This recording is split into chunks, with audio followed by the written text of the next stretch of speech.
Neviem, či aj tí, čo nás sledujú, dobre, výborne. Počujeme výborne. Tak vás všetkých pozdravujem. Máme dnes trošku ďalšie témy.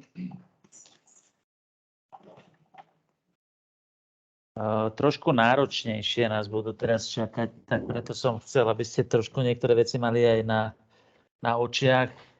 Ja robím, čo môžem, aby som stíhal pripravovať tie texty, ale v podstate to, čo sme prebrali, tak to už som dneska stihol vlastne všetko doprekladať, takže vám už pošlem texty toho, čo sme vlastne už doteraz prebrali z tej knihy. Sme na nejakej ktorej strane? 10. Asi 10. strane. Tak ideme pomaly, ale pomaly ďalej zajdeš. Mne sa často vytýka, že som moc zložitý, tak sa preto si neuvedomujete, ako sa snažím byť jednoduchý. Lebo viete, zložitý sme není my, zložitý je život. A byť jednoduchý je, by som povedal, niekedy to nie je až taký problém byť jednoduchý, len byť jednoduchý a pritom, aby ste porozumeli, o čo ide. Pán Ježiš bol jednoduchý, figu borovú mu rozumeli. Lebo my si pod jednoduchosťou predstavujeme to, že zaujímavé, že aj metafyzický pojem jednoduchosti znamená jednoduchosť, lebo my si často predstavujeme, že zoberme si taký, že pojem má obsah a rozsah. Obyčajne, čím máte všeobecnejší pojem, tým má menší obsah. Že poviem napríklad, poviem, že živočích má väčší rozsah, než keď poviem človek. Človek je tiež živočích, ale človek má oveľa väčší obsah, ale menší rozsah, lebo živočíchov sú stovky miliard, áno, a ľudí máme len niekoľko miliard, pravda? Ale pritom ten obsah človek obsahuje oveľa viac. Že je to no a my keď si predstavíme, že keď poviem, že je jednoduchý, tak si predstavujeme, že to má malý obsah. Ale nemá. Čiže napríklad Boh je jednoduchý. Boh je absolútne jednoduchý. Lenže problém je v tom, že tá jednoduchosť v sebe obsahuje tú najväčšiu dokonalosť. A my prečo musíme zložito o Bohu hovoriť? Lebo je zložitý? Nie, pretože my sme zložití.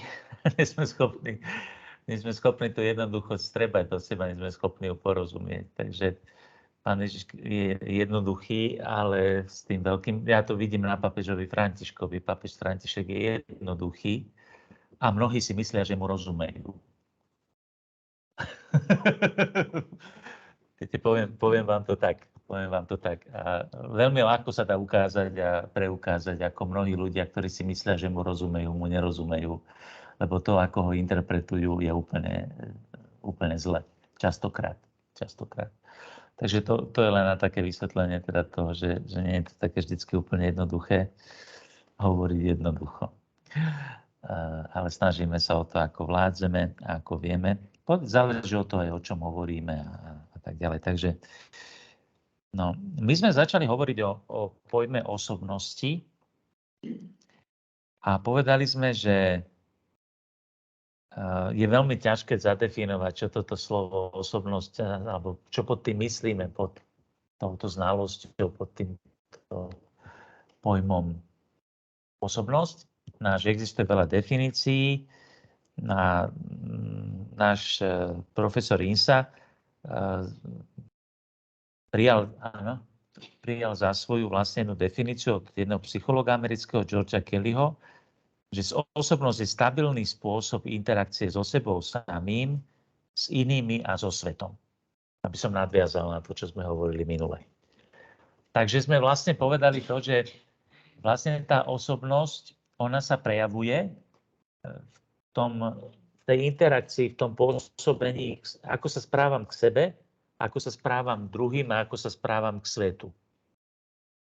A povedali sme aj to, že to nám vlastne hovorí o tom, že človek vlastne si buduje svoju osobnosť práve v tých vzťahoch. Aj so sebou, aj s druhými, aj so svetom. Človek, ktorý by bol niekde, tak povedať, že úplne izolovaný, tak jednak by sme nemohli spoznať jeho osobnosť, ale veľká otázka je tá, že akú osobnosť by on vlastne mal. Viete, lebo my sme dialogické tvory, my si vytvárame skutočne tú osobnosť až na tom, že... Lebo máme potom, že správanie, ktoré je vnútorné, ktoré nevidno, a potom máme správanie, ktoré sa prejavuje navonok. My sme si minule už povedali, že aj to je jeden z hlavných dôvodov, prečo nemáme nikdy súdiť druhého človeka, pretože my sme schopní na prvý pohľad, tak povediac, veľmi povrchne zhodnotiť jeho správanie navonok. Aj to nepoznáme celé. Ani to správanie navonok nepoznáme celé. Lebo my máme skúsenosť jednu. Hej, ja poviem, že napríklad, že sa stretnem raz s človekom a on bude sa správať nevrlo. Tak ja poviem, to je taký nevrlý človek. Ale ja som v podstate zažil jeden jediný krát. Nestane sa každému jednému z nás, že niekedy sme nevrlí? A je správne zhodnotenie našej osobnosti, že sme nevrli, len preto, lebo sa jedenkrát tak správam? No nie. Čiže musíme byť veľmi, veľmi opatrní. Samozrejme, niekedy potom môžeme hlbšie, keď sa priblížime k tomu človeku, hlbšie ho spoznáme, keď sa nám zdôverí, tak môžeme niekedy trošičku nahliadnúť aj do jeho vnútorného správania. Ale aj to, keď nám to dá nahliadnúť, to neznamená, že už ho poznám. Hej, to nie je také jednoduché. Takže to je aj dôvod, pre ktorý my nevieme plne. My tú osobnosť väčšinou vieme hodnotiť podľa toho, že ako sa navonok správa. Ale jedno je isté, či to vnútorné správanie alebo to vonkajšie správanie, ono sa vždy prejavuje a vlastne sa aj buduje, aj sa tvorí tá osobnosť tej interakcii, že ako ja zvládnem napríklad postoj samému k sebe, to ešte budeme o tom veľa hovoriť, že ako naučiť sa výjsť sám so sebou, to máme dosť ťažká vec. Teraz nemyslím len tak, že už keď mám nejakú povahu a tak, ale vôbec napríklad, že budeme vidieť, že pri vývoji vlastne osobnosti, čo do toho všetko vstupuje a že vlastne ono je to jedna z takých prvých vecí, ktorú si musím vedieť nejako zvládnuť, je vzťah sám k sebe. A to si nie každý to vždycky zvládne. Niekedy máme už patologické prejavy aj v tom, že človek má nesprávny postoj k sebe. Takže, no a potom ešte samozrejme k druhým a potom aj k svetu, akým spôsobom pristupujem. A z toho sa potom teda samozrejme tvorí tá osobnosť a my ju aj takým spôsobom potom tú osobnosť môžeme poznávať na tých interakciách. Čo z toho vyplýva? Vyplýva z toho jedna z takých vecí aj to, že vlastne kde sú najväčšie nároky na osobnosť? Sú rovnaké nároky na osobnosť? No tak samozrejme, že v istom zmysle každý jeden z nás je povolaný k tomu, aby sme sa stali osobnosťami a dobrými osobnosťami, alebo môžeme mať aj taký, že máme zlú osobnosť, a máme aj dobrú osobnosť, alebo kvalitnú osobnosť, alebo zrelú osobnosť, alebo nezrelú osobnosť a podobne, alebo povieme, že to není osobnosť, ale každý má nejakú osobnosť, aj keď je nezrelá, to je tiež nejaká osobnosť, lebo je to nejaký súhrn, je to stabilný spôsob interakcie so sebou samým, s inými a so svetom. Keď má niekto nezrelú osobnosť, tak nezrelým spôsobom interaguje sám so sebou, s inými aj so svetom. Takže samozrejme, že čím viac je človek, tak povediac, v interakcii so sebou a s inými ľuďmi a so svetom, tým máme väčšie nároky na jeho osobnosť. Poviem vám to na takom príklade. No, veľmi ťažké je výjsť sám so sebou. Už to máte čo robiť, nie? Niektorí ľudia, oni ani nepotrebujú na to, aby boli nešťastní, že by ich niekto nešťastnými urobili. Oni si vystačia aj sami. viete, on už je dosť nešťastný s tým, že žije sám so sebou. A niekto, povedzme, má čo robiť, aby si vyšiel so svojimi najbližšími. Hej? To, čo sú 4 a 5 ľudia. Hej? Alebo možno s pár spolupracovníkmi niekde na pracovisku, alebo čo. No ale samozrejme, predstavte si, aké obrovské...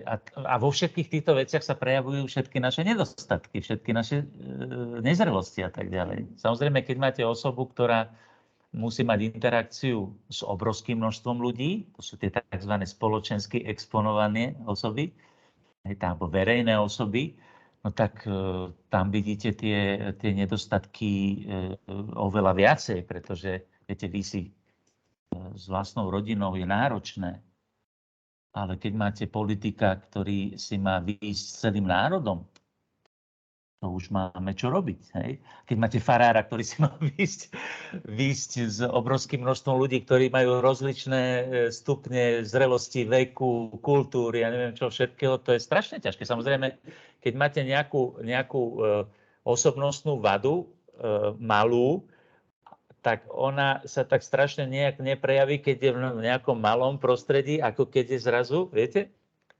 Zoberte si, ak sú niektorí ľudia urážliví, hej, čo je v istom zmysle nesprávna interakcia samého so sebou, to je v istom zmysle nejaká vnútorná nevyrovnanosť sám so sebou, tak si predstavte, jak sa to prejaví teraz, keď je to verejná osoba. Je niekto urážlivý, no tak ako sa zavrie a hotovo a konec, už s ním nepohnete. Takže samozrejme, viete, v tomto zmysle, ja si to niekedy tak hovorím, že keď vidím, aké máme nároky na politikov, aké máme nároky na biskupov, na kňazov a tak ďalej, na učiteľov, tak si poviem, no, tak sa pozrite doma, čo ste vychovali a si predstavte, viete, že bežný človek dneska, že vlastne nezvláda úplne najzákladnejšie veci a kde teraz, aby zvládal takú vec, že musí dennodenne mať interakciu s úplne odlišnými ľuďmi a dokázať to zvládať a tak ďalej, tak toto je strašne ťažké, náročné. Takže vidíme to, že teda jak je veľmi dôležité mať to spoločenstvo, aby sme my lebo napríklad niekedy sa stane, že v rodine rodičia si povedia, my musíme naše deti uchrániť pred zlým svetom, a tak mu vytvoria takú, by som povedal, že idylické domáce prostredie, a ono má skutočne šťastné detstvo, všetko a tak ďalej. A potom príde do určitého momentu, kedy musí sa postaviť z očí v oči svetu. Tereska to napríklad opisuje, hej, Svätá Terezia, že ona mala idylické detstvo, dobre mala svoje traumy, lebo stratila mamu, keď mala 4 rokov a tak, ale potom aj rodič, teda aj otec a potom sestry a tak, ona skutočne opisuje to. No a že potom, že keď som musela výjsť z toho hniezda, hej, a čeliť hrozbám tohto sveta, tak to nebolo vôbec jednoduché. Vôbec jednoduché. To máte vlastne taký, však budeme potom v tej druhej časti, tej druhej kapitole, on potom hovorí o tých nástrahách jednotlivých vývojových štádí človeka, aj vekových. Že úplne inak v detstve človek pracuje na sebe, potom v dospievaní, v dospelosti, v tom aj takom by som povedal, že v tom západe slnka, pravda, v tom života, v tom seniorskom veku, to má tiež svoje nástrahy a ťažkosti a to budeme vlastne potom vidieť. Tak môže byť napríklad, aj toto môže byť veľká ťažkosť. Je o tom vlastne jeden, dá sa povedať, román svetovej literatúry o Petrovi Panovi. Peter Pan. To bolo dieťa, ktoré nechcelo dospieť, pravda. Vytvoril si svoj Neverland, svoju krajinu, nekrajinu, ktorej bolo zabezpečené, aby nemusel vyrásť. Viete, že Michaela Jacksona toto bol jeho celoživotný problém, že on nemal detstvo, mal v istom zmysle traumu z toho, že to detstvo nemal, pretože bol hviezdou už keď mal 5 rokov, a mal doma skôr drezúru, než skutočné detstvo. Vďaka tomu bol slávny, vďaka tomu dosiahol všetko to, čo dosiahol, ale mal to svoju cenu, všetko má svoju cenu. No a on sa tým ani netajil, že Peter Pan je jeho životným idolom. A viete, že si v Amerike aj vytvoril Neverland pre deti, čo bolo v podstate zábavný park, kde tie deti mohli prísť a tak ďalej. No potom bol aj obvinený zo zneužívania, neviem, čo to sa všetko nedokázalo. Či to vôbec bolo, alebo nebolo, o tom sú všelijaké podklady, ale jedno isté, že teda toto prežíval ako traumu, že on nikdy nedospel. No. Takže to môže byť veľký problém. No a teraz by sme pokračovali v podstate v uvažovaní o tom, že minule sme skončili o tom, že tá osobnosť sa prejaví práve v nejakých takých krajných situáciách. Sme si hovorili, že predstavte, že ste v kine a horí a teraz, že každý nejakým spôsobom zareaguje podľa svojej osobnosti. Ono si existujú také akože pekné klišé, že keď ste v ohrození, tak treba dať prednosť ženám a deťom a podobné veci, ale to sú akože pekné veci, ktoré sa povedia, ale vlastne v tej krízovej situácii sa ukáže, kto je aká osobnosť, lebo tam sa to prirodzené, lebo tie osobnosti to sú stabilné určité spôsoby interakcie. A keď on je stabilný egoista, tak on sa stabilne zareaguje tak, ako je mu vlastné, jeho osobnosti. Hej. V tej chvíli potom sú pekné reči, idú bokom a človek reaguje proste tak, aký je. Takže prvé, čo nám napadne, je každý sám za seba. A aby sa výkrik ženy a detí na prvom mieste stal v situácii skutočného nebezpečenstva skutočnosťou, musí mať jednotlivec vyvinutý spôsob vnímania svojho života a života iných, z ktorého môže vyplynúť potom takéto rozhodnutie, niekedy dokonca hrdinské. To sú tie veci, ktoré si nevieme vysvetliť a nevieme si to ani predstaviť, že ako je to možné, že nastal nacizmus v Nemecku a ako sa z tých ľudí stali také zvieratá. No, pretože v období ohrozenia sa tak správame. No. Správame sa, aké sme osobnosti. Pozrite sa, šéf ide. Šéfko si ide. U Františkánov na Beckové majú napísané, že majú kocúra akože fotku a že tu velím ja. Ale sa teším, lebo sa tu na tejto fare sa veľmi socializoval, lebo pán kaplán ho našiel ho na ulici. Nevšimajte si, on je prítulný, neublíži. A on hodne bol zostresovaný, keď sem prišiel. Bol neuveriteľne, bol taký plachý, vystrašený. Našiel ho na ulici, takže dovie tiež, aké mal citové traumy. No ale zaujímavé, že v tomto prostredí sa veľmi akože uzdravil. Emocionálne sa uzdravil. A to nepreháňam, lebo vieme, že mačky majú svoj bohatý emocionálny život. A sú to silno introvertné zvieratá. Zistil som, že ja som na mačky moc nebol, a skôr som mal psa, a keď som bol na fare, som mal psa. Ale pán kaplán, keď to donesol si, ja som zistil,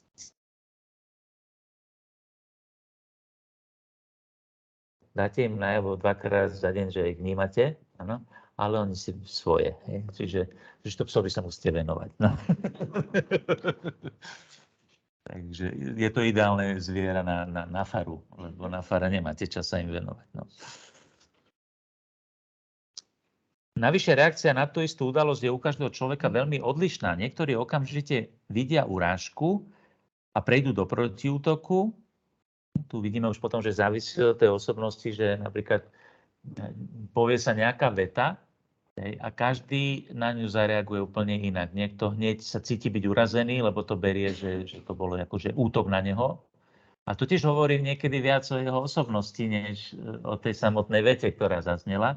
Niekto zase, aj keď je to, povedzme, môže to byť urážlivé, tak nevie, ako za to reagovať, alebo sa neodváži reagovať, zostane zarmútený, pretože sa necíti dobre, alebo si myslí, že si zaslúži opovrhnutie, alebo v sebe ukrižuje toho, kto ho urazil a zaprisahá, že bude voči nemu večne nevrlý.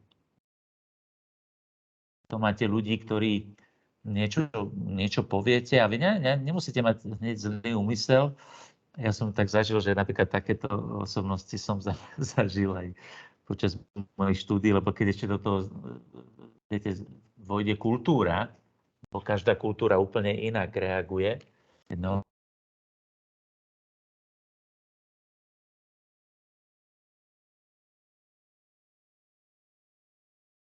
A tak a z jedného dňa na deň, nie že ma nepozdravil, že sa mi neprihovoril, on sa na mňa ani nepozrel.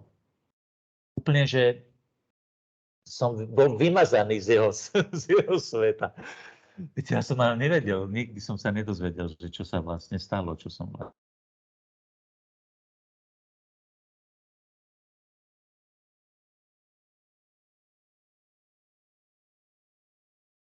Teda reagujú rôzne, vnútorne aj navonok, pretože majú odlišné osobnosti. Tu predkladám myšlienku, ktorú neskôr podrobne rozviniem. Musíme načúvať svojim emóciám, pretože mnohokrát vysvetľujú naše myšlienky a naše myšlienky zasa vysvetľujú naše správanie. To máte takú, by som povedal, to máte takú postupnosť. Inak podobne toto analyzuje aj svätý Ignác Loyoli v duchovných cvičeniach, keď hovorí o duchovnom rozlišovaní.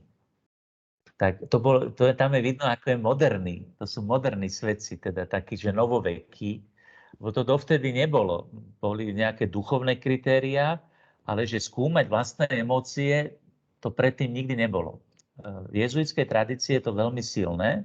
Svätý Ignác práve v tomto na prahu novoveku sa stáva veľmi moderným svetcom, ktorý v istom zmysle ponúka duchovnosť, ktorá bola veľmi, veľmi, už by som povedal, že spolutvorkyňou potom toho novovekého sveta, ako ho poznáme. On hovorí, že na to, aby sme porozumeli svoje konanie, aby sme mohli zistiť, ako sa máme rozhodnúť, potrebujeme analyzovať svoje myšlienky a naše myšlienky sú častokrát dôsledkom našich emócií. A čo sú to emócie? Emócie sú podvedomé reakcie na nejaké udalosti. Lebo emócia nie je nejaká uvedomelá reakcia. To je spontánna reakcia.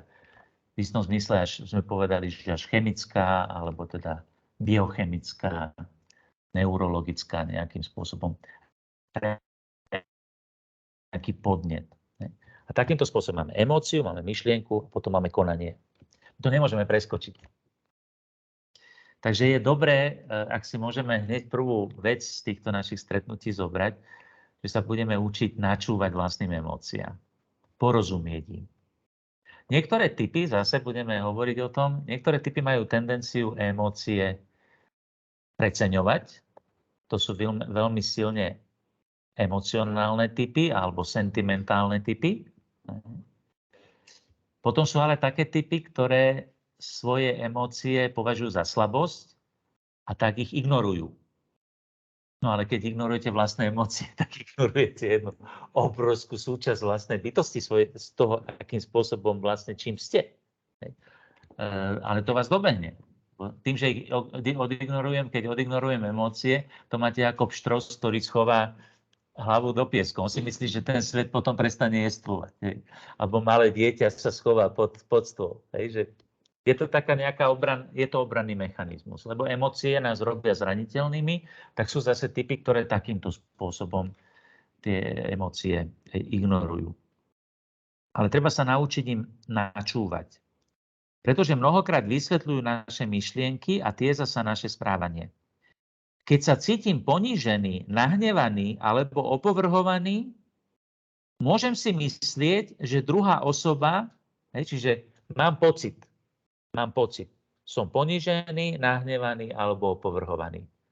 A na toto ja si to môžem v myšlienkach interpretovať úplne odlišným spôsobom, podľa osobnosti.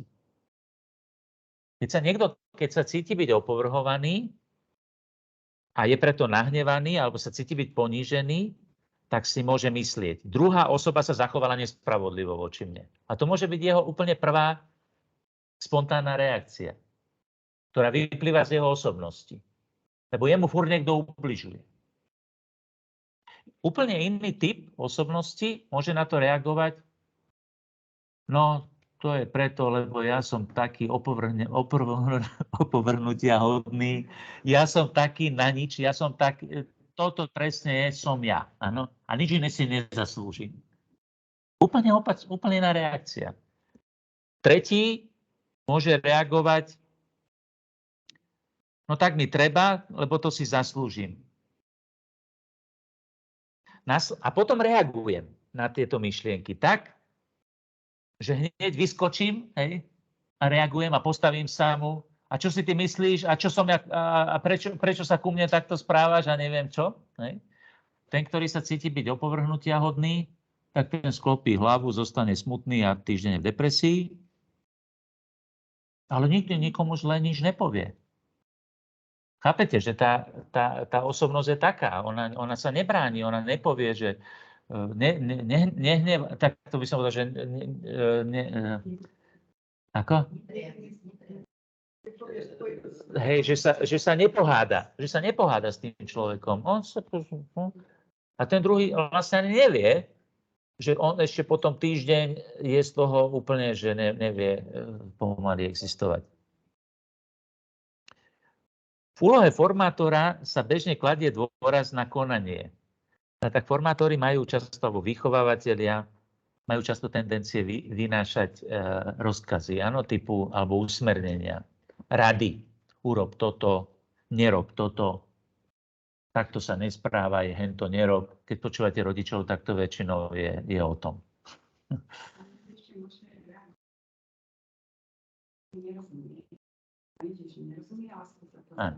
Áno. Ešte tak tých samozrejme tých reakcií je strašne veľa, ako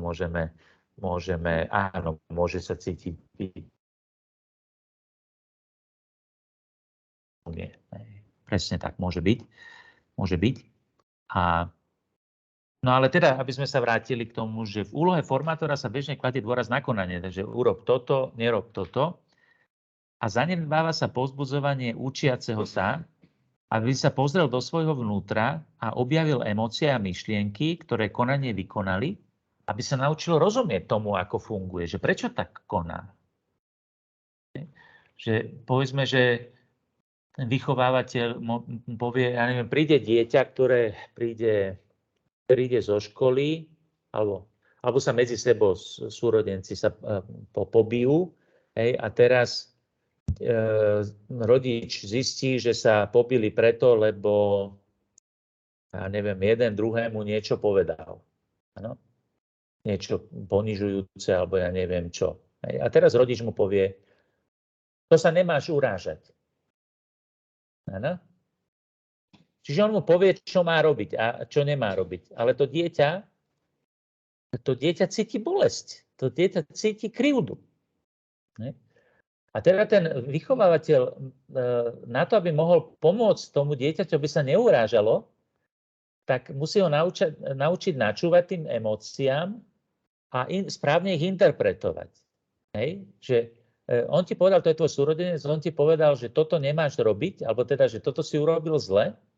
A teraz ty si sa na to urazil, ale a mám mu vysvetliť, že prečo sa na to nemá urážať, že akým spôsobom má to, čo sme hovorili o tom politickom prístupe k tým emóciám, že on sa má naučiť rozumieť trošku širšiemu dobru, že povedzme to dieťa má tendenciu k tomu, že prečo reaguje spôsobom takým, že sa urazí, lebo je vnútorne neisté. Takže ten rodič má napríklad, alebo teda ten vychovávateľ má napomôcť tomu dieťaťu, aby porozumelo tomu, že povedzme v tomto konkrétnom prípade, že keď ti niekto povie, že si niečo urobil zle, to neznamená, že ti hovorí, že si zlý. Čiže to dieťa prežíva, lebo ja nemám nikdy nejakým spôsobom banalizovať emócie, ktoré to dieťa má, lebo to dieťa to cíti. Tá emócia je reálna. To, či tá emócia zodpovedá realite, to už je druhá vec a toho mám naučiť. Ale nikdy nemám povedať, lebo dieťa sa nemôže rozkázať, aby ho to nebolelo. Bo ho to bolí. A na to, aby ho to nebolelo, on sa musí naučiť tie emócie vychovávať a musí sa naučiť im porozumieť. A musí sa naučiť porozumieť tomu, že povedzme, že teda, keď sa niekto napraví v niečom, tak to neznamená, že si zlý. Poviem príklad, tú Majku v zbore, hej. Keby v zbore bolo, že keď sa povie v zbore, že niekto spieva falošne a ten človek sa urazí, tak môžete zabaliť celý zbor. lebo to nemôžete nič s tým urobiť. Ale pritom druhá vec je tá, že keď tam nejaké dieťa príde, tak ono si tam prinesie svoju osobnosť. Hej. A teraz povie sa mu, že spievaš falošne, tak zahambené červené sa schová do kúta, na druhý deň nepríde. Že ono to nevie spracovať. Ono si myslí, že keď sa povie, že spievalo si falošne, tak si myslí, že že ty si zlý a ty sa na nič nehodí, lebo to má za sebou ten svoj životný príbeh, tú svoj charakter, povahu a gény a ja neviem čo všetko, a to sa všetko spojí a ono to dieťa to nevie spracovať tú emóciu. My máme naučiť a načúvať tým emóciám a interpretovať ich správne. Že v každom prípade nikdy neponížiť nikoho druhého kvôli tomu, čo cíti. Lebo emócia je vždycky ona je vždycky pravdivá, ona je tak povediať, že je vždycky reálna tá emócia. Nemôžem povedať, že niekto povie, že cítim sa zahambený a vy mu poviete, to je blbosť. A blbosť je akurát to, čo ste práve povedali. Ja môžem povedať, cítiš sa zahambený a to je reálne, áno. A teraz poďme o tom hovoriť. Že či tá emócia je reakciou na tú situáciu a ona je vždycky čiastková. To znamená, ona má tendenciu nevidieť celú realitu. Emócia vidí vždycky len časť reality. A ja môžem vysvetliť, áno, ty sa cítiš byť zahambený, lebo ja neviem, niekto ti povedal pred všetkými, že spievaš falošne, ale to neznamená, že si bol zahambený. To je úplne normálna vec. To je ako keby si sa cítil byť niekto zahambený, že poviem, že vonku prší. Áno? To je proste fakt. To je fakt. To neznamená, že niekto si môže ešte to môže aj tak povedať. Ja si pamätám, že som s tým koľkokrát mal som skôr tendenciu tiež byť úzkostlivý a teda, že keď niečo nebolo tak, ako malo byť, tak som vždycky si to interpretoval tak, že ja som na vine. Takže som hneď to bral ako, že ja som spravil chybu. A išli sme na nejaký výlet alebo čo a pršalo a niekto povedal, že prší. Hej? A ja som mal prirodzenú tendenciu si to dávať za vinu, že som to zle zorganizoval. Viete?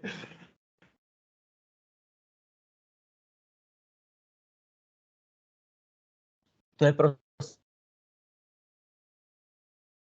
rozumieť, teda načúvať tým emóciám a vidieť, ako to pôsobí, že ja mám nejakú emóciu, ja ju nejako interpretujem myšlienkou a tá myšlienka ma vedie k nejakej reakcii. Ale na to, aby som vedel, napríklad to máte typické s hnevom, hej? Som nahnevaný. Hej? Z toho sa ľudia najčastejšie spovedajú. Ja mám taký pocit, že na Slovensku to považujeme po krádeži za najväčší hriech. Zaujímavé, krádež je najväčší hriech na svete. Keď ukradnete štátu peniaze, tak idete na 50 rokov do väzenia a keď niekoho znásilníte, tak máte podmienku. To je nejak zaujímavé. Keď som sa pýtal birmovancov, či ukradnúť 1 euro je ťažký hriech, tak skoro všetci povedali, že áno. Však to je krádež. A krádež je ťažký hriech. A pritom iné prikázania... Viete, ukradnúť euro není ťažký hriech. Či je? Pozeráte, máte smrť v očiach. Viete, s akou vážnosťou sa ľudia spovedajú z toho, že zobral som si 2 papiere z tlačiarny v práci? Akože spadol svet? Áno. To, že som pourážal vlastnú ženu, to je v pohode. Až kým sa neurazí. Keď sa urazí, tak potom máme tichú domácnosť, tak už sa cítim nejako, že nekomfortne, tak sa z toho spovedám. Ale za normálnych okolností to není problém. A nechcem hovoriť potom ďalšie hriechy, ďalšie prikázania. Teda. Prvé to ani nehovorím. Že sa nemodlí celé týždne, to je v pohode. Ale to, že si zobral, alebo v piatok jedol mäso, tak to je problém. Hej. Tak viete, tu vidíme, že no, je v tom taká nevyrovnanosť, ale som odbočil trošku. Chcel som povedať to, že neviem, prečo som odbočil k tomuto, že ukradol som. Áno, že hnev, áno, že v tom hneve, lebo to my sme takí, akože, viete, my sme taký národ úzkostlivý, viete, taký, že by som povedal, že hlavne, aby to dobre vyzeralo. Tu máme z tej malomešťackej dedinskej výchovy, hlavne nech všetko dobre vypadá. Hej. A keď sa hneváte, tak to nevypadá dobre. Takže z toho máme najväčšie výčitky. Viete. Keď som rozčúlený, z toho mám výčitky, lebo akože to vyzerá zle. Áno? To, že to doma nič nefunguje, to je poriadku. To nevadí, to nemáme z toho výčitky, ale to, že sme sa nahnevali. A to má také trošku tiež kultúrne hriechy, to sú také kultúrne hriechy. Myslím si, že náš národný hriech je závisť a za najväčší hriech sa považuje okrem krádeže teda hnev. Ale taký hnev, no tak čo s ním robíme, s tým hnevom? Potláčame ho. Hnevať sa nepatrí, to je nepekné, to je škaredé.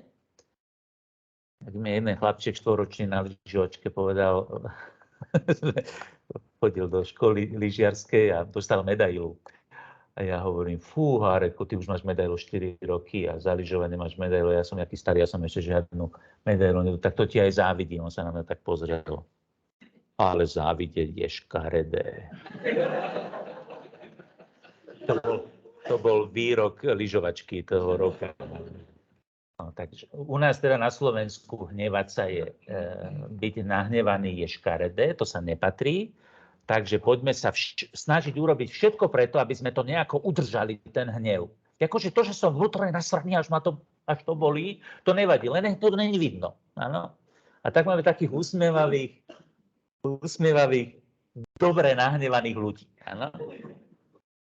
Taký akože hnev, typu, no čo sa to, keby som ťa mal tak ložičko, ťa utopím, ale ako usmievame sa, nech je všetko, lebo nahnevať sa nepatrí, z toho sa spovedáme, áno?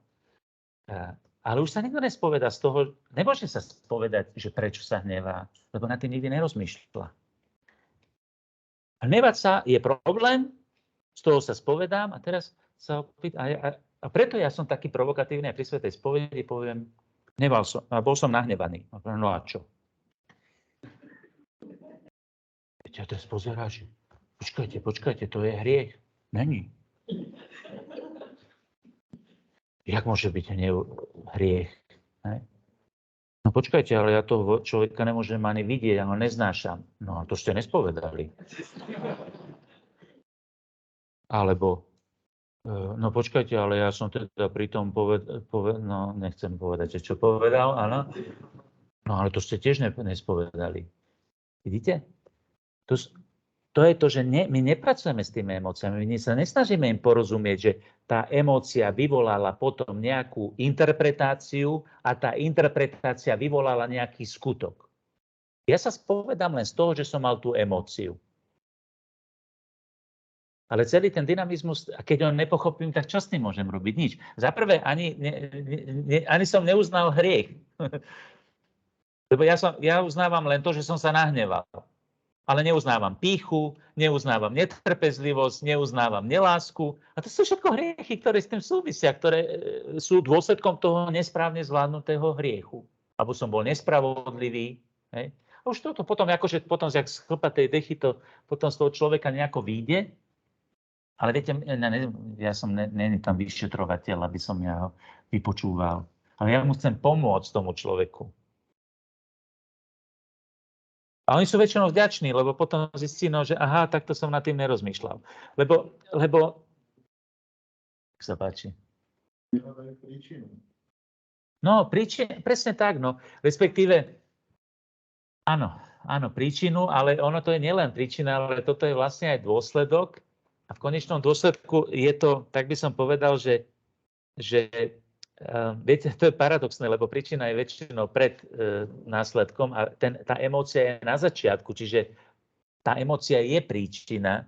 Len tu by som povedal, že tu nielen, že príčinu nehľadajú, ale oni nehľadajú celý tie chyby, ako urobia v tom procese. Že udalosť, emócia, myšlienka, konanie. A jediné, čo z celého tohoto procesu berú do úvahy, je tá emócia. Ešte prípadne to zostane pri tom, že analyzujú tú udalosť. Lebo to je ten môj muž, ktorý ma vždycky vytočí. To sú tie moje deti, ktoré ma vždycky vytočia. To sú tí moji veriaci, ktorí ma vždycky vytočia. Hej? Ale to, že ja teraz napríklad poviem, že viete, že povedia, že ja sa opýtam, že prečo ste sa hnevali? No, lebo deti neposlúchali. Ja poznám kopu rodičov, ktorým deti neposlúchajú, nehnevajú sa. No. To je akože teraz objav.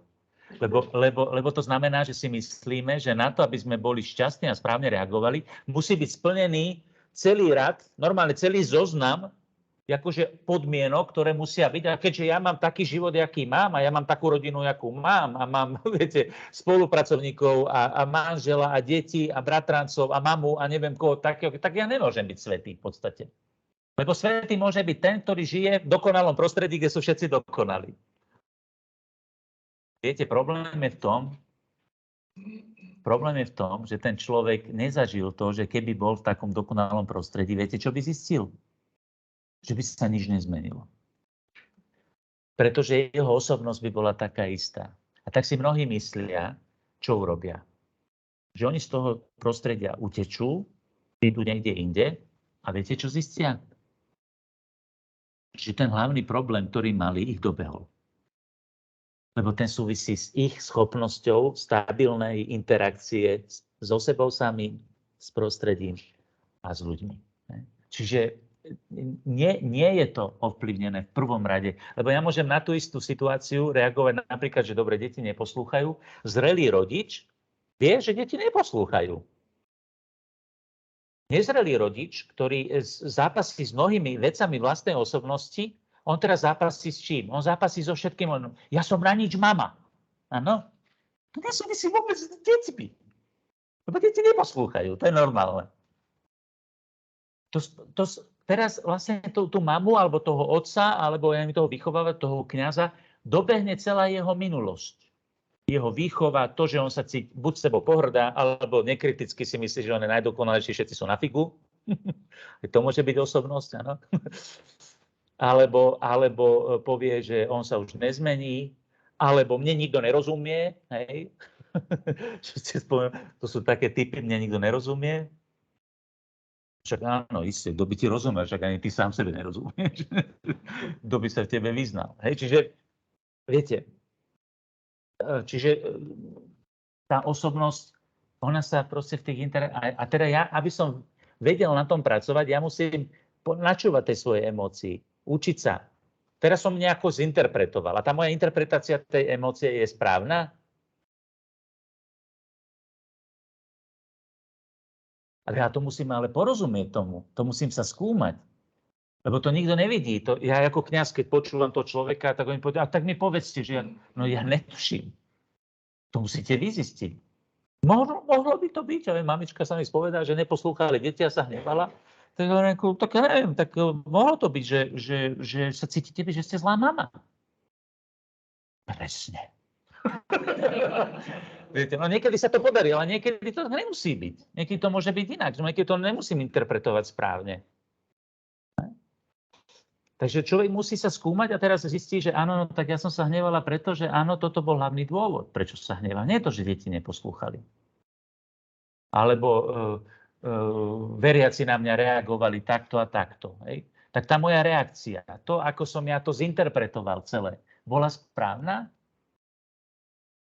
Nebojujem s nejakou, by som povedal, osobnostnou črtou, ktorú musím nejakým spôsobom dostať pod kontrolu, že som perfekcionista, alebo ja neviem čo. Viete, že hoci čo.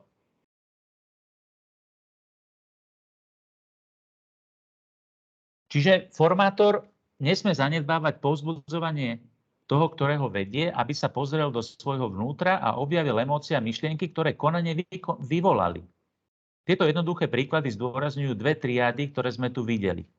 Vzťah k sebe, samému, vzťah k druhým a vzťah k svetu. Niektorí sa tak aj spovedajú napríklad. To môže byť celkom dobrá schéma. Vzťah k sebe, vzťah k druhým a vzťah k svetu. Druhá triáda môže byť teda, že tá reakcia je v podobe afektov, teda pocitov, myšlienok a konania. A toto mám analyzovať. Naše poňatie osobnosti sa nemusí dostať na najhlbšiu úroveň, čo je možno dokonca nemožné dosiahnuť. To prenechajme odborníkom. Aj svätá spoveď, pozor, svätá spoveď nie je psychoterapia, dobre? Ešte k tomu zadarmo. niektorí si tak myslia, že tak na psychologa nemám, tak idem sa s pánom farárom povyprávať. Hej. Taliani majú aj takú pesničku. Hej. Felicità to je, myslím. Nie, azzurro. Azzurro.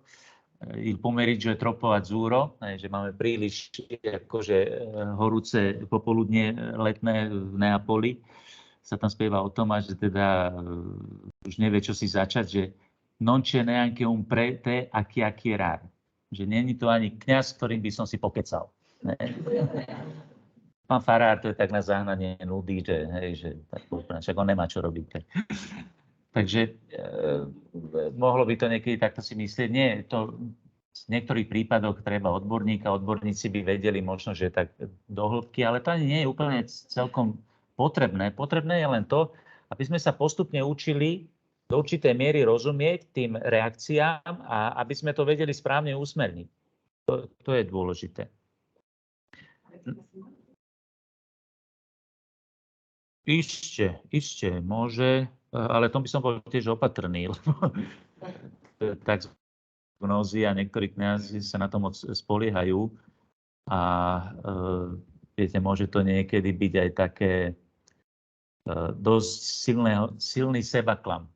Lebo ako spoliehať sa na Ducha Svätého, ako môže, však dúfame v to teda, ale že Pán Boh niekedy aj všetku našu neschopnosť niekedy to doplní a tomu človeku dá to, čo potrebuje, ale tá domýšľavosť je strašne ťažký, vážny hriech pri čomkoľvek. V duchovnom živote je to jeden z najprefikanejších diablových trikov. Strašne rád človeka privedie k domýšľavosti. A ty už máš Ducha Svätého a ty už vieš, opatrne s tým musíme veľmi opatrne, lebo poznáme kopu domýšľavých ľudí a niekedy bohužiaľ aj kňazov, ktorí ľudí vedú do záhuby z vlastnej domýšľavosti. V tomto musíme byť takí opatrní, že vždycky to tak trošku regulovať aj takým zdravým rozumom a teda, čo len teda na... Áno, aj toto môže byť, že to som s tým sa veľakrát stretol, že prišlo za mnou, viete, keď som, ja neviem, tak trošku aj mediálne známy kňaz a tak sa mi niekedy stane, že prídu za mnou ľudia, alebo oni hľadajú takého, že nikto im nerozumie a teraz musia nájsť takého akože osvieteného, duchovného, tak prídu a viete, Duch Svätý mi povedal, že vy ste ten kňaz, za ktorým mám prísť. Keď som bol mladší, tak som tomu mal aj tendenciu uveriť. Ja, viete, už čím je človek starší, tak menej tomu verí a už je potom taký trošku s takým odstupom, že no dobre, tak uvidíme. Tak a teraz počúvam týždeň, mesiac, druhý mesiac, pol roka a už to začínam toho človeka trošku, viete, že sa zorientujem trošku v tom, že ako to vlastne funguje a tak a už potom nájdem aj odvahu niektoré veci pomenovať. No viete, ale to mne Duch Svätý, viete, myslím si, že to nebol Duch Svätý. A niekedy reakcia, viete, aká je. Už Duch Svätý uvedie zase k inému osvietenému. Viete, len aby mohol ten človek žiť v tom sebaklame a tak ďalej. Takže vám musíme tiež dávať na to pozor, ale máte pravdu, že skutočne je, že vidíme to napríklad u svätých, ktorí nikdy neštudovali psychoterapiu, a je až obdivuhodné, s akou prenikavosťou rozumeli, že by aj súčasní psychiatri boli prekvapení, s akou hĺbkou porozumeli ľudskej psyche. Keď si čítate Sv. Jána z Kríža, to je obdivuhodné, že aké úžasnej skúsenosti poznania ľudských duší dospeli tou skúsenosťou a teda aj určite osvietením Ducha Svätého. No ale poďme ďalej. Na záver tejto časti uvedieme ďalšie 3 charakteristiky osobnosti, ktoré nám môžu tiež pomôcť. Čiže doteraz sme mali vzťah k sebe, k iným a k svetu, potom citová reakcia, myšlienka, konanie. A teraz tretia triáda je prvé, by sme to nazvali, že dynamická štruktúra, ale poviem to trošku tak, aby ste tomu rozumeli. Je to určitý stabilný spôsob reagovania. Zvyčajne sa tomu hovorí, že vzorce správania. Vzorce správania. Aby ste vedeli, o čom hovoríme, tak to je to, keď si po 20-30 rokoch manželstva poviete, no tak to je úplne jasné. Ty si taký istý, jak tvoja mater. Hej. Že to je vzorec správania, že sú to určité, alebo ty si taká istá, jak tvoja mater, alebo viete, že poznám toho človeka, poznám jeho rodinu, teraz vidím, že to nejakým spôsobom, že to je určitý vzorec, podľa ktorého sa bežne ten človek reaguje. A po určitom čase, keď toho človeka roky poznám, tak viem prečítať ten vzorec správania. Tak to je prvá charakteristika osobnosti. U každého to je. U každého takéto vzorce správania sú. To neznamená, že je to niečo strnulé alebo stereotypné. Nie je to ako štruktúra betónovej budovy, ktorú nemožno zmeniť. Hej, že teda, ty si taký a ty už ináč reagovať nebudeš. Hej. Nie je to tak. Je to určitá štruktúra, určitý vzorec správania, ktorý však sa môže meniť. Je to skôr ako strom, ktorý je pevný a zároveň neustále rastie a diversifikuje svoju podobu od koreňov až po kvety. Teda on rastie podľa nejakého vzorca, ale neviem to úplne predpokladať, lebo môže byť napríklad nejaká prekážka a tá už spôsobí, že ten jeden konár bude rásť inak napríklad, alebo podobne, že aj to vonkajšie prostredie ovplyvňuje tie vzorce správania. Okrem toho sa musí meniť, pretože nové udalosti, ktorým čelí, si vždy vyžadujú nové stratégie a tiež preto, že každý má svoj vlastný nepokoj, svoju vlastnú túžbu po novosti, svoje vlastné hľadanie víziev. A to nám umožňuje spomenúť adaptibilitu, teda schopnosť prispôsobiť sa vo svojich emóciách, myšlienkach a konaní novým okolnostiam, ktoré pred nás život neustále stavia. Pre mnohých je adaptabilita najlepším teplomerom zrelosti a duševného zdravia. Čiže práve prispôsobivosť je častokrát skutočne prejavom zrelosti osobnosti. Totálne neprispôsobiví ľudia, však niekedy sa tak dokonca aj hovorí, že je to tak pre jedno etnikum na Slovensku, si myslia, že to je také slušnejšie povedať, ale je to rovnaký rasizmus, že naši neprispôsobiví občania. Ale to je rovnaký rasizmus, lebo to by znamenalo, že táto rasa je vždy neprispôsobivá. To je čistý rasizmus. Ano? To sú tiež také veci niektoré, ktoré si neuvedomujú, lebo si celá spoločnosť sa tak správa a myslíme si, že to je tak správne, ale nie je to tak. Lebo to, že je niekto cigán, neznamená, že musí byť neprispôsobivý. Hej. Ešte ste nestretli prispôsobivých cigánov? Ja hej a veľa. Takže viete, zase vzorce správania, samozrejme, keď niekto vyrastá v osade, tak ho to nejakým spôsobom ovplyvňuje na celý život. To je prirodzené. Môže za to? Nemôže. Takže, znamená to, že keď niekto vyrastol v osade, nikdy nebude prispôsobivý? To tiež nie je pravda. Čiže tu vidíme, že tá adaptibilita, a zase sú ľudia, ktorí vyrastali teda akože v bielom prostredí, áno, v dobrej, slušnej rodine a je totálne neprispôsobivý. Čiže tu sa ukazuje, že do toho vplýva strašne veľa vecí. Napríklad niekto môže mať vzorec správania, že je úzkostlivý, áno, že je plachý. To vidíte na deťoch niekedy, už niektoré deti sú také, že plaché veľmi. No a môže byť niekto taký plachý, že povedzme ešte celé dospievanie a tak ďalej. A teraz ho rodičia pošlú na internát a zrazu z plachého sa zrazu stane, no buď prežije, alebo neprežije. Takže tá nová výzva môže pre neho znamenať to, že sa z neho stane zrazu osoba, ktorá tú plachosť sa začne učiť, ju spracovávať a ten vzorec správania môže nejakým spôsobom ovplyvniť tak, že zrazu je z neho človek, ktorý tú plachosť dokáže prekonať. A po druhé, teda tá dynamická štruktúra, vzorec správania alebo adaptabilita. Tá druhá vec je, že osobnosť nás robí predvídateľnými. Tí, ktorí sú znetliví, okamžite vyskočia, keď predpokladajú agresiu. Zatiaľ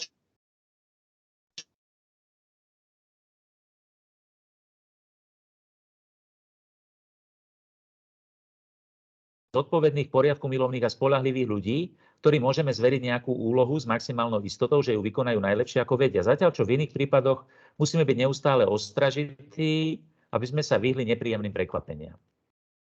A obyčajne s tou jednou vlastnosťou tej osobnosti potom sú prepojené ďalšie. Hej? Že povedzme tí poriadku milovní, spoľahliví a zodpovední ľudia napríklad majú pomerne obmedzenú možnosť empatie. Hej? To býva dosť časté. Naopak veľmi empatickí ľudia neoplývajú obyčajne poriadku milovnosťou a spoľahlivosťou, lebo sú veľmi nestáli. A tak sa niektorí čudujú, že povedzme, sú niektoré povolania, ktoré tým pádom určité typy vyhľadávajú, viete, alebo sa na to hodia.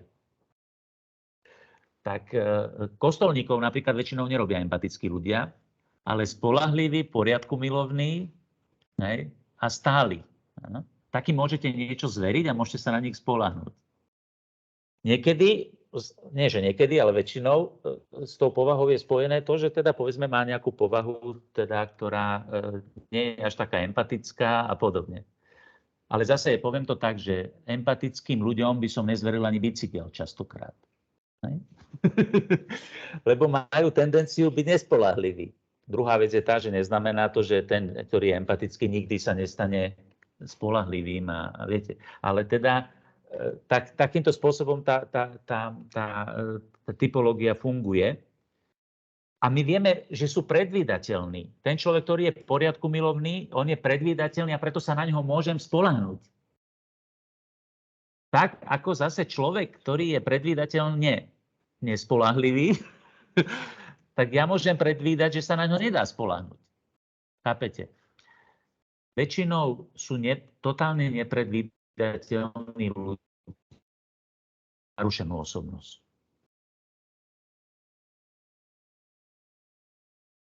Preto napríklad patologické, psychologické nejaké postihnutia, napríklad človek, ktorý je, ja neviem, má nejaký prejav šialenosti, tak on je nepredvídateľný. Tam vidíte, že tá osobnosť je narušená.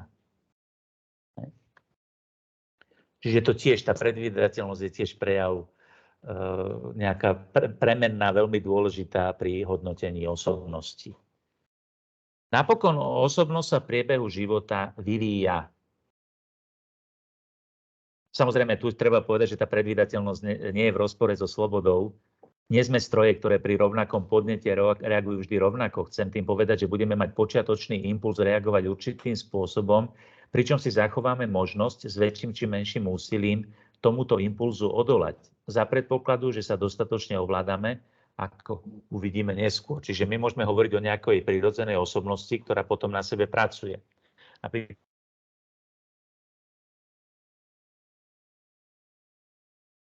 byť empatický, ale má tendenciu byť náladový a teda veľmi nespoľahlivý, nestály. A on s tým môže samozrejme pracovať. To neznamená, že musí vždy takto reagovať. A neznamená, že ten človek, ktorý je zase poriadku milovný, že on musí sa správať vždy drzo a spôsobom, ktorý je tak povediac, že jak poviem, hulvácky, áno. Ale teda to sú také tie prirodzené impulzy, ktoré sú predvídateľné. Hovorím, že tí úplne nepredvídateľní, to sú obyčajne nejakým spôsobom narušené osobnosti. No a napokon, tretia vec je, osobnosť sa v priebehu života vyvíja. U detí je veľmi nestála osobnosť. Prečo? Utvorená. To dieťa sa ešte len tvorí. Dieťa vie byť aj hodne nepredvídateľné, ale teda v tom zmysle, že vie reagovať niekedy úplne protirečivým. Hneď sa hneď plače, jednoducho to u dieťa ešte tá osobnosť nie je prebudená, je nestála. U dospievajúcich sa upevňuje. V dospievaní obyčajne objavujeme svoju osobnosť a ju aj tvoríme, ju upevňujeme. U dospelého väčšinou už býva obyčajne stabilná tá osobnosť. To má zase samozrejme, ale aj ide to na úkor prispôsobivosti. Čiže čím som mladší, tým som prispôsobivejší a tým sa na tej osobnosti dá ľahšie pracovať. Čím som starší, mám stálejšiu osobnosť, ale menej prispôsobivú. Potom budeme ešte hovoriť v tej ďalšej kapitole, keď budeme hovoriť o tých jednotlivých štádiách osobnosti. No, u ľudí, povedzme, už ja hovorím po 65-ke, tam už s tým moc neurobíte. Hoci som si myslel, že sa to že ľudia po 65, že už sú nemeniteľní, zistil som, že to tak nie je. Hej. Tá ťažkosť prispôsobivosti neznamená nemožnosť. To platí vo všetkých štádiách. Ale fakt je tento, vidíte, ja neviem, 18-roční, keď sa berú, hej, vstupujú do manželstva. Keď som bol kaplán, keď som začínal kňazský život pred vyše 20 rokmi, tak sme sobášili bežne okolo 20-ky. Áno.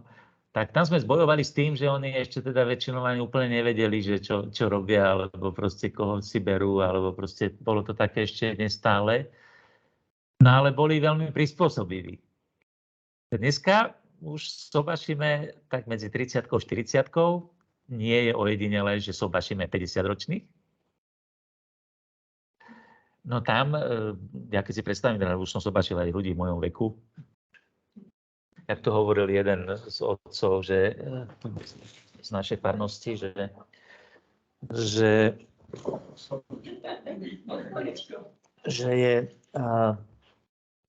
sa hovorí, že máme vo vchode teda novom manžela, teda že tlačí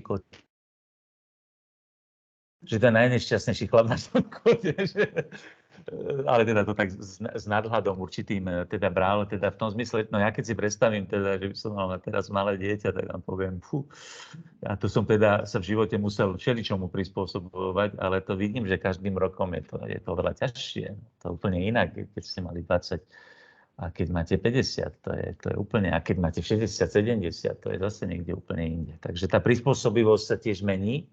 A väčšinou to býva tak, že no tak prispôsobivosť je aj výhoda, aj nevýhoda. Keď máte stálosť, to je aj výhoda, aj nevýhoda. Keď máte stálosť, je to výhoda, že ste stálejší, ale teda ste menej prispôsobiví. Keď ste veľmi prispôsobiví, tak ste obyčajne ešte neustálení. No. Takže to s tým súvisí tiež. Ale to tiež sú premenné, veľmi dôležité pri formovaní tej osobnosti. Stručne povedané, osobnosť podmienuje spôsob vnútorný a vonkajší, akým všetci konáme. Bude mať preto veľký vplyv na našu schopnosť byť šťastný, cítiť sa dobre so svojimi myšlienkami a pocitmi, s myšlienkami a pocitmi iných a s okolnostiami, ktorým v živote čelíme. A pomôže nám mať dobré vzťahy s priateľmi, kolegmi v práci, manželským partnerom a Bohom. Takže vidíme, že samozrejme tieto všetky veci ovplyvňujú. My sme už aj minule hovorili o tom ešte teda vo vzťahu k Bohu, lebo toho tu ako keby sme vynechali, ale vzťah s Bohom patrí medzi tie vzťahy s inými. Vy ste mohli povedať, ale tak to není, že vzťah s Bohom, ako keby vzťah s inými. Ale sú strašne prepojené tieto dva vzťahy. Lebo ja si vytváram vzťah k Bohu v kategóriách mojich vzťahov s ľuďmi a so svetom. Lebo keď mi Boh zjaví, že Boh je Otec, tak ja si vytváram svoj vzťah k Bohu podľa mojich kategórií, ako zvládam svoj vzťah k Otcovi. Či nie? Ale áno. Keď hovorím o synovstve, keď hovorím o Božom synovi, tak ja to automaticky cez ten filter vnímam, či chcem, či nechcem, a to ovplyvňuje, ako ja vnímam svoj synovský status. To je úplne prirodzené. Takže tieto veci, samozrejme, pocity ovplyvňujú môj vzťah k Bohu. Niekto môže mať napríklad, akože vierou, síce on verí, že Boh ma miluje, ale on si to nevie vôbec predstaviť. Lebo keď je pre ňoho, minule som hovoril o tej kamarátke, že teda veľmi ublížil otec, tak jednoducho ona to potrebuje aj cítiť. A ako to môže cítiť? No nemôže to priamo cítiť. Cíti to na základe toho, aké pocity má voči svojmu vlastnému otcovi. A tie pocity voči vlastnému otcovi ho vplyvňujú. Aj keď samozrejme rozum môže byť, viete, hovorím, môže mať politický vplyv na tie emócie a môže ich presvedčiť rozumom, že vieš, no Boh ťa asi miluje inak než tvoj otec. Ale uľahčí to, keď má niekto zrelého otca, dobrého, uľahčí mu to? No, tak on to aj pocíti, aj sa mu to ľahšie cíti. Takže tieto veci samozrejme nás navzájom veľmi silne ovplyvňujú.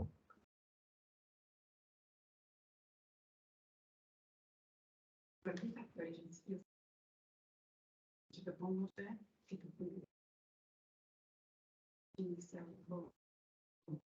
Áno. A teraz ešte máme chvíľku času.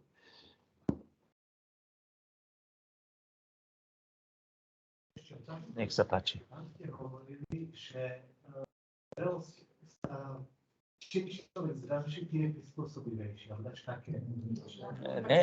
Nie úplne. To sú tri veci, ktoré spolu pôsobia, lebo tá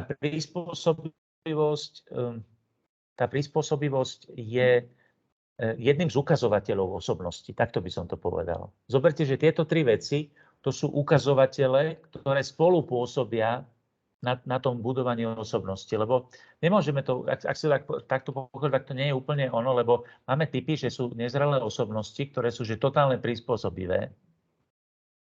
Ale to je tiež v podstate určitá nezrelosť. Môže to upadnúť do nezrelosti osoby, lebo to sú ľudia, ktorí v podstate stále spĺňajú želania svojho okolia. Ale tam potom chýba ten tretí rozmer, a to je stálosť a vývoj. Že taký človek napríklad vlastne on ani nevie, kto je, lebo on celý život plnil to napríklad spôsob, akým sa vysporiada so svojou vlastnou, v istom zmysle korenie toho, že tam je kríza identity, lebo ten človek vlastne nevie zvládnuť, akú má hodnotu a nevie vytvoriť si vzťah k sebe a on si ten vzťah k sebe vytvára na základe očakávaní svojho okolia. Čo je prirodzené, lebo to robíme všetci. Ale keď to človek neurobí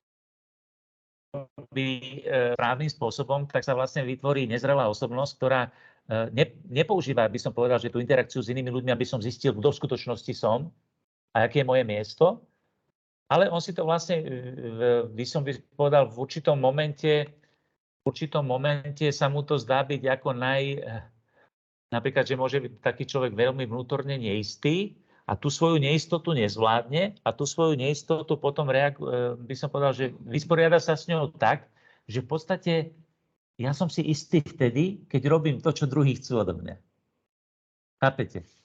A on vtedy vlastne sa s tým vysporiada s tou svojou vlastnou neistotou, ale neautentickým spôsobom. Pretože on vlastne celý život len spĺňa to, čo okolie od neho chce, nehľadiac na to, že sa takýto človek dostane do neriešiteľných vnútorných rozporov. Verte mi, že ja som sa s takýmito ľuďmi stretol aj veľmi blízko. To sú ľudia, ktorí ústavične urobia všetko, čo ich okolie očakáva, lenže niekedy sa stane, že okolie chce protirečivé veci. Viete, to je to typické, že máš pravdu. Počkaj, nemá pravdu, mýli sa, aj ty máš pravdu. Obidvaja nemôžu mať pravdu, povie tretí. Aj ty máš pravdu. Keď znežije ľuďmi ústavične, tak to sa dá celkom. A to sú úžasne obľúbení ľudia, lebo viete, ten vám nikdy neprotirečí, ten je vždycky dobrý a tak ďalej. Len keď zrazu žijete, tak on dáva vlastne za pravdu všetkým a on je v podstate rozpoltený, dostáva sa do vnútorných komplexov, do vnútorných konfliktov a ako to rieši potom? Čo myslíte, ako by ste to riešili? Skúsme analyzovať takúto situáciu. Na čo je odkázaný takýto človek? Ktorý vždy spĺňa to, čo okolie od neho očakáva. A teraz sú dvaja, ktorí chcú opačné veci a on dáva jednému aj druhému za pravdu. K čomu ho to vedie? K neúprimnosti a ku klamstvu. On musí klamať. Lebo viete, lebo tomu dá za pravdu, aj predtým chce byť dobrý, aj predtým chce byť dobrý a potom začne klamať, lebo tomu hovorí jedno a tomu druhému hovorí opak. Ale on to hovorí preto, lebo to je ten mechanizmus, že on sa s vlastnou neistotou nevie vysporiadať. A tak vlastne svoju istotu hľadá na tom, že ten druhý čo mu povie, tak to je pravda. Koľkokrát. A to sa môže prenášať aj do manželstiev. Napríklad, že jeden v tom manželstve vlastne spĺňa, sú vyriešené všetky konflikty. Len aby bolo dobre. A on vlastne spĺňa celý život želania svojho manželského partnera. To sú tie vtipy, ne? Prídu do krčmy s manželkou a teraz sa krčmár pýta, čo, dáte si ešte jedno pivečko? Marika, čo myslíš, dám si ešte jedno? Alebo jak bolo pravda na poslednom súde, že tu nech prídu tí, ktorí, počkajte, jak to bolo s tým, ktorí sú pod papučou, tí, ktorí sú není pod papučou, tí pôjdu naľavo a zostal tam len jeden na konci a hovorí, a vy čo? No neviem, nás som postavila žena.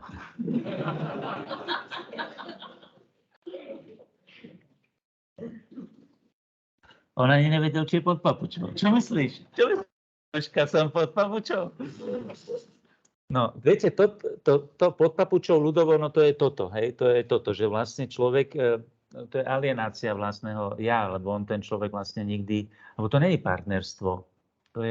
A to je tiež vlastne určitý strach z dozrievania osobnosti, lebo ten človek má strach z toho, že protirečí niekomu druhému, keďže zápasí o vlastnú hodnotu, tak nechce protirečiť, lebo si myslí, že keď protirečí, tak ho tí druhí nemajú radi, alebo není hoden lásky, lebo nemá zdravý vzťah sám k sebe, tak tým pádom potom takýmto spôsobom to rieši. Že vidíte, toto sú tie dynamizmy toho tvorenia tej osobnosti. My potom musíte mať trpezlivosť, my potom postupne budeme hovoriť o konkrétnych typoch a u každého typu, každý typ si musí dávať na iné pozor. Viete, sú typy, ktoré sú silné individuality, hej? To nebude mať problém, že to je nejako, že bude plniť želania druhých. Nie, všetci ostatní budú plniť jeho želania. A teraz si predstavte, keď sa stretne typ takýto s typom totálne neistým. No budú sa priťahovať? No jasné. No jasné. Tí sa priťahujú jak plus a mínus. Ano, lebo on je neistý, ona je istá, alebo naopak. Hej, no tak výborne, výborne. A im to bude vyhovovať. Ale bude ich to, keď si na to nedajú pozor, bude ich to viesť k vzájomnej zrelosti? Nie. Z tohto jedného sa bude stávať ešte väčší individualistický egoista a z tohto sa bude stávať ešte viacej neistý vnútorný, by som povedal, neviem, ako ho nazvať, lebo neviem, čo je opak egoist. Už teraz vidíme, že ľudia takto robia všetci, tak ideme ja takto robiť. Ale väčšina je v tom, že prečo by som ja mal rozmýšľať, keď všetci takto robia, tak vlastne robia všetci dobre. Áno, to môže byť toto, čo ste povedali, tak to je, budeme o chvíľočku o tom hovoriť, že keď budeme hovoriť o temperamente, charaktere a osobnosti, tak budeme vidieť, že niektoré veci vyplývajú z nás, znútra, a niektoré vyplývajú z toho okolia, ktoré nás tiež ovplyvňuje v tom správaní. A tam potom bude patriť toto. Hej? Ale teraz hovoríme vo všeobecnosti, ale presne toto môže byť tiež príklad toho, že to, napríklad to prostredie, že všetci to takto robia, napríklad teda, ja neviem, že sme zvyknutí, povedzme, že nejaké kultúrne, historické pozadie, tak máme napríklad, hej, že povedzme, my máme kolektívne vedomie. Hej? Tak napríklad u nás máme, že kolektívnu nenávisť alebo kolektívne pohrdanie Maďarmi a Cigáňmi. Hej? A to máte niečo, čo sa, keď to máte v celom prostredí, tak si to vôbec neuvedomujete, že to tak je. A dokonca to považujete za normálne a správne. A pritom je to neresť. Augustín hovorí, prekliatý davizmus. Hej. To je to najhoršie, že v takom prípade sa samozrejme identifikujeme s tým správaním a myslíme si, že je správne. Ale to isté sa platí nielen, keď ide o to, čo je, by som povedal, že ovocím toho vonkajších vplyvov, to by bola viac otázka teda charakteru, kým temperament je ovplyvnený skôr biologického pôvodu. Hej? To znamená,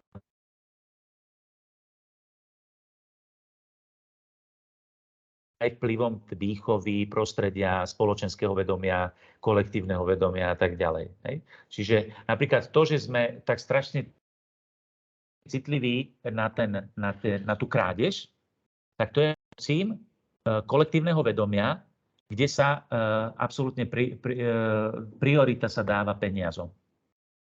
Majetku. Majetok je najdôležitejšia vec. Ministerstvo financií je najdôležitejšie ministerstvo, potom idú všetky ostatné. To je kolektívne vedomie. To neznamená ale, že toto je akože objektívne správne. Tým pádom samozrejme trestné právo je neporovnateľne prísnejšie na delikty, ktoré sú voči teda majetku, než napríklad voči dôstojnosti človeka.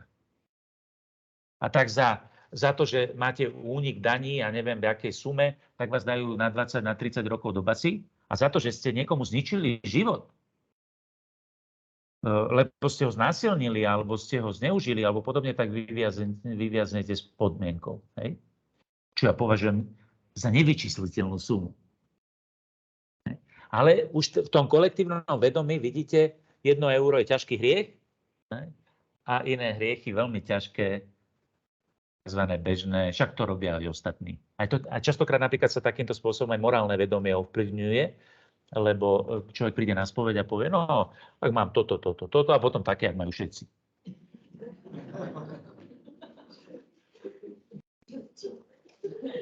Počkajte. A tie, čo majú všetci, to znamená, že tie sú není dôležité? Alebo povedia, až potom mám také, že bežné hriechy. Počkaj. Bežné a všedné nie je to isté. Lebo niektoré bežné hriechy sú ťažké hriechy.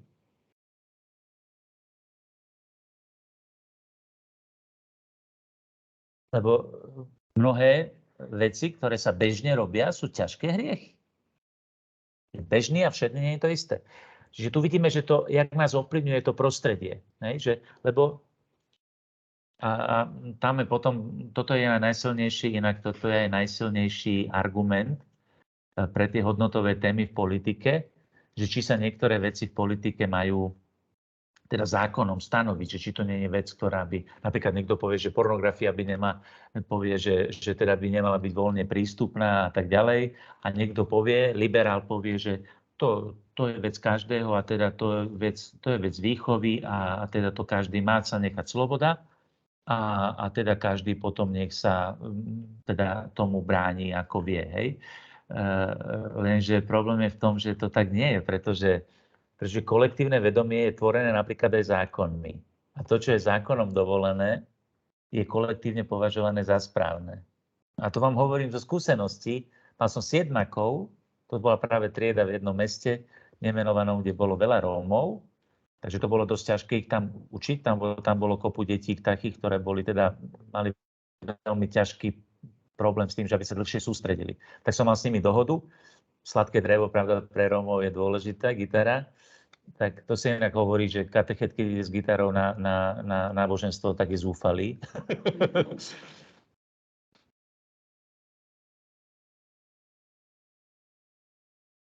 Minút sa musia sústrediť a potom pol hodinu budeme hrať. A to ste mali vidieť, oni boli neuveriteľní. 15 minút, ale teda boli dokonale sústredení. A tu som sa musel hodne ponáhľať, aby som stihol. Takže mali sme 10, tak som zobral prikázanie, teraz aké dobro chráni, čo zakazuje, čo prikazuje, aké máme hriechy proti tomu prikázaniu. Tak za 15 minút, aby sme to stihli. Tak sme mali 6. prikázanie, tak som bol šokovaný, že vôbec neboli nejaké také ošívačky, my sme boli zvyknutí na tú tému, keď sa niekto... Tak to vôbec, akože úplne bez problémov, ako keby som o zemiakoch rozprával, bez problémov. A teraz, že hriechy, tak som dal rýchlo nejaké, a teraz tam bolo, že pornografia, a teda ďalšia. A jeden chlapec taký, však to sú koľkoročné, 13-ročné deti, 7-aci, zdvihol ruku a hovorí, počkej, to myslíte vážne? Že to je hriech? My sme sa to tak učili. Viete, a teraz tá argumentácia, že a keď je to všade vystavené, tak prečo je to vystavené, keď je to nesprávne? Tak to rozmýšľa to dieťa. Lebo čo je zákonom dovolené, tak to je správne. Viete? Takže to je potom taká tiež ako vec, že to kolektívne vedomie, že to vytvára kolektívne vedomie, že ten zákon má aj edukatívny rozmer, on má aj výchovný rozmer. Hej? Čiže to súvisí práve s tým, čo povedal pán brat, že do tej osobnosti samozrejme vstupuje tieto vonkajšie veci. No ale keďže už máme čas, nám unikol, tak vlastne nakoniec nepotrebujeme, ale môžeme to takto skrátene. A máme takýto...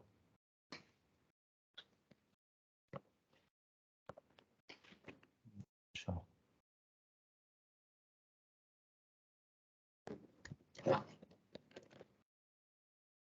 A už to pôjde.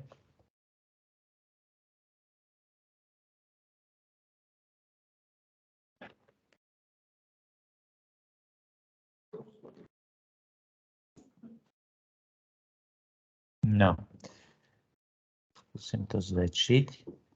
No tak vidíte, toto máte graf, ktorý trošku naznačuje, že tie príbuzné výrazy, ja keď som to slovo personalita prekladal, tak som to najprv preložil ako charakter a keď som išiel ďalej, tak som zistil, že to je iné. Takže máme osobnosť a tá osobnosť je tvorená ako charakter a ako temperament. Ten temperament, vidíte, máte tam zobrazenú v strede tú trubicu DNA, ktorá je vlastne geneticky daná, že sme nejakým spôsobom geneticky predurčení. A ten temperament je teda tvorený aj týmito biologickými predpokladmi určitými. Máme ľudí, ktorí sú biologicky, by som povedal, že predurčení k tomu, aby boli úzkostlivejší alebo introvertnejší, neurotickejší. Zase sú typy, ktoré sú prirodzene predurčení k tomu, že sú extrovertní, sú spoločenskí, sú kreatívni, sú bezstarostní a podobne. A keď hovoríme o týchto predispozíciách, teda osobnosti, tak tomu hovoríme temperament. Tie veci zase, ktoré nás ovplyvňujú z toho, by som povedal, že prostredia, v ktorom vyrastáme, to znamená, to je ten životný príbeh, to je spôsob výchovy rodičov, lebo aj rodič môže napríklad vplývať na dieťa, že prečo sa stane ešte úzkostlivejším, že povedzme už má temperament, ktorý je úzkostlivý a teraz má neurotickú mamu alebo otca. No katastrofa, lebo to ešte viacej umocní. Alebo naopak, zase človek, ktorý povedzme je bezstarostný a tak ďalej a má neurotického rodiča, tak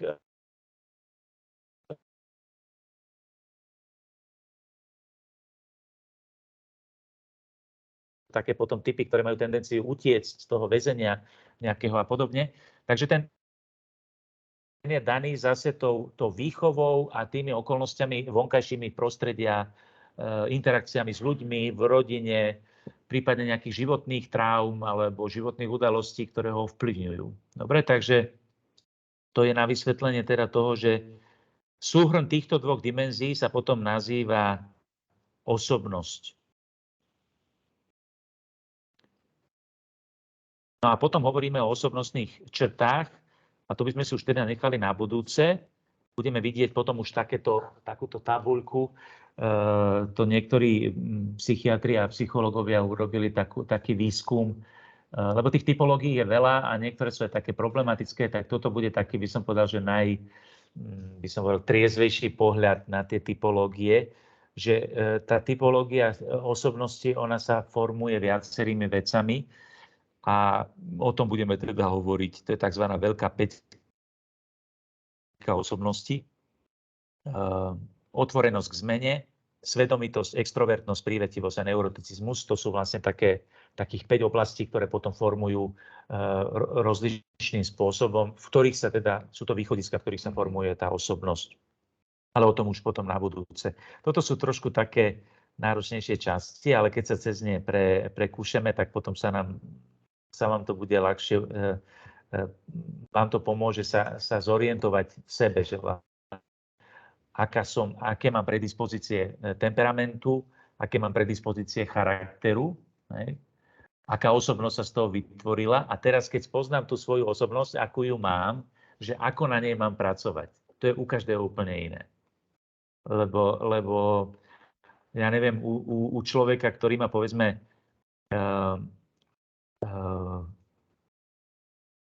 takto poviem, že inak to potom aj ovplyvňuje potom aj názory životné. Viete, napríklad zoberme si už len taký rozmer, že niektorí sa cítia byť konzervatívci a niektorí sa cítia byť progresívci. Tie to častokrát vôbec nesúvisí s vierou. To súvisí s osobnosťou. To súvisí s osobnosťou. Niekto má osobnostné, tak povedať, tendencie byť konzervatívny, lebo má problém s týmto openness, to je v angličtine otvorenosť k zmene. Niekto má naopak je veľmi kreatívny, hej, tak on bude mať tendenciu zase prilnúť, povedzme, k nejakému pesimizmu, viete. Takže častokrát to, čo som vám hovoril, že častokrát také, že ideologické, že by som povedal, že rozpory, alebo v prípade teda aj viery, nejaké postoje, ktoré my si myslíme, že to sú postoje nejakého ako základného postoja viery, to sú častokrát len projekcie tej osobnosti, ktorá si projektuje potom tak, že no. A to je dôležité tiež vnímať a trošičku to v sebe potom aj korigovať. Lebo zistíme potom, že neexistuje, že aký má byť katolík, má byť otvorený k zmene alebo má byť konzervatívny. No má byť v prvom rade zrelá osobnosť. A my vieme, že k viere patrí aj otvorenosť k zmene a k viere patrí aj vernosť tradícií. Takže taká zrelá osobnosť môže mať trošku nejaký dôraz k niečomu, lebo sa v tom cíti byť, tak povediac, viacej doma. A teda, keď je, povedzme, ten človek prirodzene kreatívny, tak je aj správne, aby do tej cirkvi prinášal novú kreativitu, nový vzduch. Hej? Ale zase nesmie z neho byť solista novôt, ktorý úplne ignoruje, by som povedal, to bohatstvo, ktoré v cirkvi je, aj tej minulosti, ktorú má, tak ďalej. A zase človek, ktorý je opatrný, má osobnosť, ktorá je veľmi opatrná, málo otvorená k zmene, tak ten bude mať tendenciu prilnúť viacej k takému konzervatívnemu postoju. Hej? No ale zase cirkev není múzeum, kde budeme exponáty, viete, no, jak hovorí Chesterton, keď chcete, aby stĺp bol biely, tak musíte byť konzervatívci alebo musíte byť progresívci. No, ak má zostať biely, tak si musíte uvedomiť, že ten stĺp má tendenciu biely stĺp má tendenciu sa zašpiniť. Takže keď chcete, aby byť tradičný, aby bol stále biely, tak ho musíte z času na čas natrieť. A to je zmena. Ale tá zmena vedie k tomu, aby ten stĺp zostal rovnaký. Tu vidíme, aké sú to kategórie, ktoré vôbec nepatria do viery. Teda keď sa ma niekto pýta, či som konzervatívny kňaz alebo progresívny, tak hovorím, prepáčte, ale toto sú kategórie, do ktorých sa neviem zmestiť. V čom a kedy a ako? Alebo to jak v rodine. Či chcete byť verní tradíciám, alebo chcete byť otvorení k zmene. No tak jedno aj druhé, to záleží od situácie. Samozrejme, v týchto veciach tiež zohráva potom úlohu aj ten vek a tie štádia. Mladý človek má tendenciu furt všetko meniť a ten starší človek už to, čo bolo vždycky to najlepšie. Ne? Takže na to tiež musíme dávať pozor. Ten mladý človek musí krotiť, nemyslieť si, že on tomu najlepšie rozumie a všetko staré je zlé.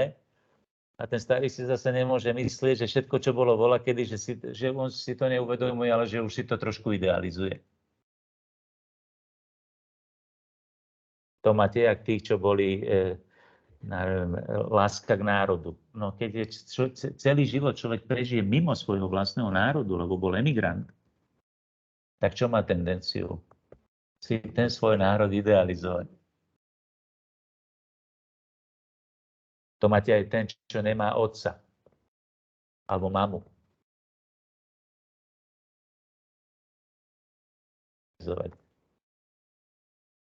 To sú tí najlepší rodičia, hej? Lebo vidí v nich len to, čo... Alebo však to s tým súvisí potom aj iné veci. No. Ten druhý manžel je vždycky ten lepší. Hej? Lebo si ho idealizujeme. Hej? Vyberieme, niekto povie, je to hriech, keď myslím na iného muža, že má lepšie vlastnosti? Ja hovorím, není to hriech. Hriech je to, že to nedomyslíte. Jak to myslíte? No lebo vy len rozmýšľate len na to jednou vlastnosťou, ktorú on má, ktorú váš muž nemá.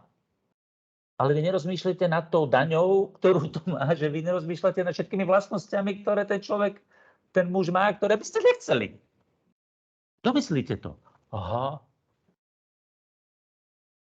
No a v tom momente si ho prestanete idealizovať a zrazu zistíte, že dobre, keby ste si zobrali tohto, ten má túto vlastnosť a nemal by týchto 5, ktoré má ten, s ktorým teraz žijete, pre ktoré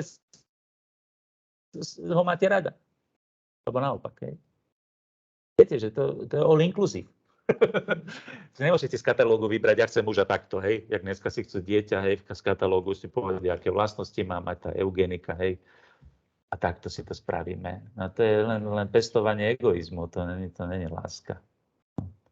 Dobre. Sláva Otcu i Synu i Duchu Svätému, ako bolo na počiatku, tak nech je teraz i vždycky i na veky vekov. Amen. Svätý Filip Néri, oroduj za nás. Tak ten text už, ktorý mám, tak vám pošlem a potom postupne budem pridávať ďalšie. Pekný večer všetkým. Ďakujem Marekovi.